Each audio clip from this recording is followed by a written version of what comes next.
என்ன மாணிக், நல்லா இருக்கியா? பாஷா, மாணிக் பாஷா. எஸ் எஸ் எஸ், மாணிக் பாஷா. என்ன விஷயம் தம்பி? ஏதாவது உதவி தேவையா?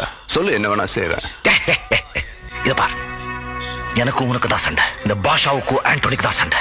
இதுல நீ சாகணும் இல்ல நான் சாகணும். உன்னுடைய ஆளுங்க சாகணும் இல்ல என்னுடைய ஆளுங்க சாகணும். பொது மக்கள் இல்ல, அப்பாவி மக்கள் இல்ல. இப்ப தெரிஞ்சு போச்சு. நீ ஒரு கோழை கூட சண்டை போடுறது எனக்கு பிடிக்காது. முடிச்சிட்ட என்ன 7 நாட்குள்ள உன் கதையை முடிச்சிடுற. யாருகிட்ட என்ன பேசிட்டு தெரியுமா? ஒரு அயோக்கியம் கிட்ட உண்மையை பேசிட்டு இருக்கேன். சின்ன புள்ள. அப்ப மாணிக் பாஷா, நீ இந்த தொழிலுக்கு புதுசு, குழந்தை. என்ன சொன்ன? 7 நாள்ல என்ன முடிக்கிறியா? எண்ணி 7 செகண்டுக்குள்ள உன்னை நான் முடிக்கிறேன். புரியலையா? கொஞ்சம் பாரு. கொஞ்சம் அங்கே பாரு கண்ணா. பாஷா பாஷா